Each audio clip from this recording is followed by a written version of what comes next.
Muy buenos días.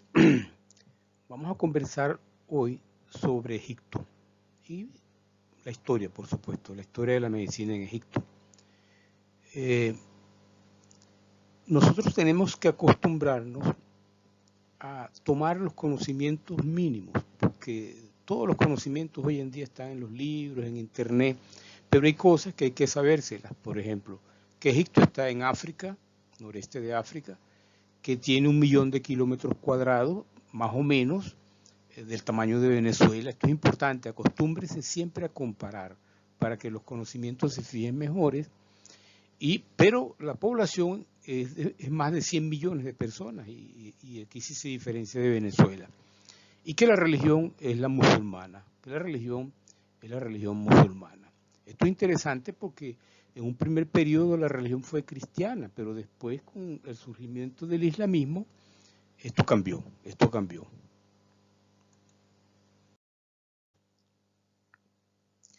Las fuentes informativas, por supuesto, las momias.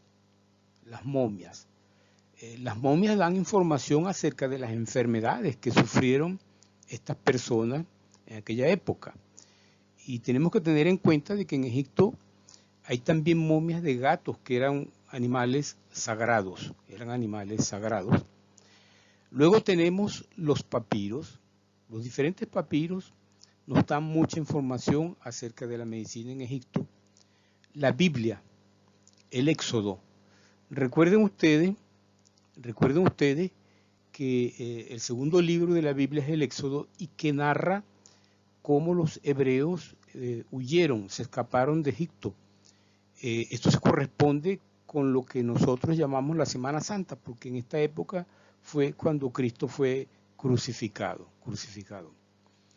Y los 9 libros de la historia de Herodoto. Es un libro que yo se los he aconsejado a ustedes, ¿verdad? Siempre lo cargo, porque es, como les dije, una especie de cuento, ¿verdad? Y figúrense ustedes, cosas interesantes. Además de que aquí se habla cómo se hacían los embalsamamientos en aquella época, también hay cosas interesantes como esta. Escuchen bien. En cuanto a las matronas de los nobles del país y a las mujeres bien parecidas, es decir, mujeres bellas, ¿verdad? Que han muerto. Se toma la precaución de no entregarlas luego de sus muertes, para embalsamar, sino que se difiere hasta el 3.er o 4.er día después del fallecimiento. El motivo de esta dilación no es otro que el de impedir que los embalsamadores abusen criminalmente de la belleza de las difuntas. Esto se llama necrofilia, tener sexo con muertos. Y para que ustedes vean, el hombre siempre ha tenido un comportamiento perverso desde tiempos inmemoriales. Esto aparece aquí y Herodoto lo confirma. Herodoto lo explica, ¿verdad? ¿Por qué no se entregaban a estas mujeres bellas inmediatamente para que les hicieran el proceso de embalsamarlos, ¿verdad? De embalsamar estos cadáveres. El médico más importante de Egipto, Imhotep, que quiere decir aquel que vino en paz. Conocemos muy poco sobre él, pero sí la historia lo registra como el primer gran médico de la historia. Esto es algo que hicieron los muchachos, los estudiantes para el Museo de Historia de la Medicina de la UNER. Por cierto, que en esa película que se llama La momia, ahí aparece Imhotep. Por supuesto, esto no se corresponde con la parte histórica.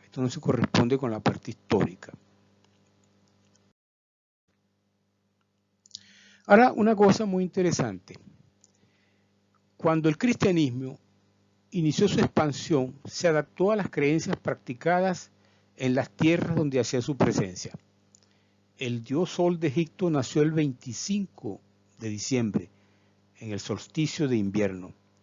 La Iglesia Católica adoptó esta fecha para el nacimiento nada más y nada menos que de Jesús. Este es el dios Sol de Jesús. El nacimiento de Jesús, eso fue en el tercer siglo de nuestra era, ¿verdad? Para permitir la conversión de los pueblos paganos, es decir, como para que los pueblos que no creían en el cristianismo, bueno, lo vieran con otros ojos, ¿verdad? Y asimismo se tomó la figura de Isis, esta que está aquí, ¿verdad? Que tiene en sus manos a Horus, otro dios que después vamos a verlo, ¿verdad? Y se diseñó la imagen de la Virgen María. Fíjate cómo todo esto se copia entonces, cómo la religión surge por evolución y no por creación, algo verdaderamente aparentemente paradójico. Es decir, la religión fue evolucionando y tomando pedazos de aquí y de allá, de otras religiones, y se fue conformando, ¿verdad? La mitad de la vida es un cuento. ¿Por qué les digo esto? Porque mi intención al hablar de Egipto y su influencia sobre la historia y sobre la historia de la medicina, sobre la cultura en general y universal y de todos los países, no es de establecer una polémica que se llama bizantina, que después vamos a ver por qué se llama así. Por ejemplo, yo hablo de esto, pero yo jamás voy a renunciar a celebrar la Navidad, un 25 de diciembre, alegando como otros amargados, no, que eso no es verdad, porque parece un cuento. No, yo digo la mitad de la vida es un cuento, toda la mitad de la vida es un cuento y nadie debe negarse a celebrar estas fiestas porque simplemente son fiestas familiares, independientemente del origen que ellas tengan. El mismo Platón habló de las ideas, aquí está, Platón habló de las ideas, entonces yo llego a la conclusión de que la mitad de nuestra vida es en parte, son ideas, la mitad son ideas y la otra mitad son reales, de manera que no nos vamos a negar nunca a celebrar la Navidad, ni el niño Jesús, ni el arbolito, alegando como algunos amargados de que el surgimiento de esto no es verdadero.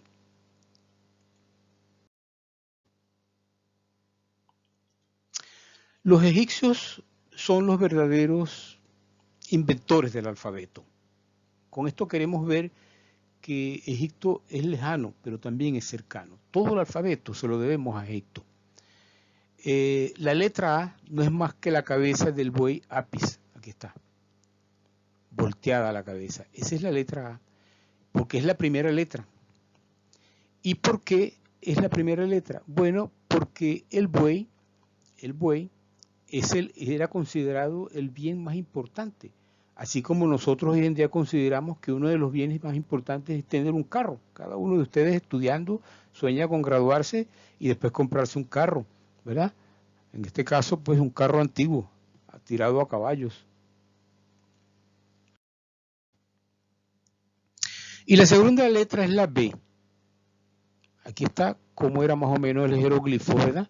Es como un cuarto con una entrada, ¿verdad? ¿Entiendes? Un rectángulo con una abertura en la parte baja, como el plano de una habitación con su puerta, esto que está aquí, ¿verdad? Y este es el gran segundo bien para todos. Soñamos con tener un carro y con tener nuestra casa también, con perro adjunto incluso. Otras letras, los jeroglifos dieron origen a muchas otras letras. La H es un hombre con los brazos abiertos gritando ¡Ey! ¿Verdad? La H es un hombre con los brazos abiertos gritando ¡Ey! La N es una culebra desplazándose en el desierto, ¿verdad? Aquí está, ¿verdad? Y la M son las olas del mar, ¿verdad? Mientras que la O, pues, es el ojo de Horus, Yo repito, para aprenderse las cosas es bueno asociarlas, ¿verdad? Y entenderlas que no son tan lejanas como a veces nos parece. Egipto es un pueblo cercano desde el punto de vista de la cultura universal.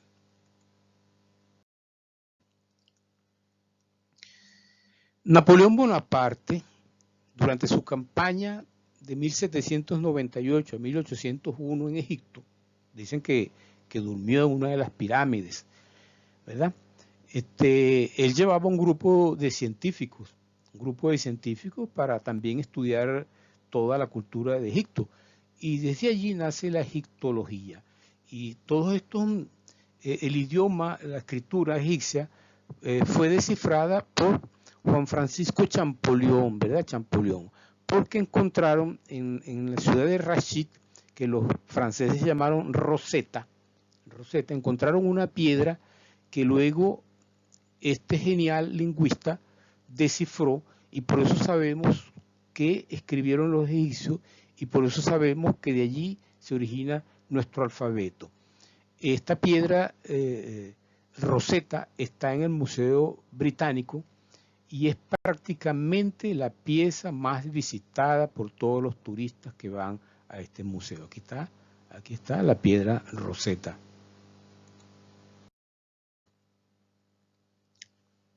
Egipto nos dio el primer gran sabio, el primer gran filósofo de la historia. Su obra inspiró a los egipcios de su época y a generaciones futuras. Se trata de Tap-Hotep, ¿verdad? Él decía, por ejemplo, no te enorgullezcas por tus conocimientos ni presumas de que eres sabio, ¿verdad? Tienes que ser entonces ecuánime en esto, ¿verdad? Toma consejos tanto del ignorante como del sabio. Entonces, el primer filósofo, gran filósofo, aparece en Egipto. Uno de los grandes libros es el libro de los muertos, ¿verdad? Es un conjunto de oraciones, conjuros, sortilegios que el difunto debía llevar consigo para comunicarse con los dioses y alcanzar la eternidad en el más allá. El libro de los muertos, pues, es una especie de también papiro, de un papiro. Este es un libro muy bueno porque son oraciones, incluso tienen que ver con los 10 mandamientos que aparecen aquí. ¿Por qué? Bueno, porque los judíos vivieron en Egipto y de allí probablemente copiaron muchas de estas ideas.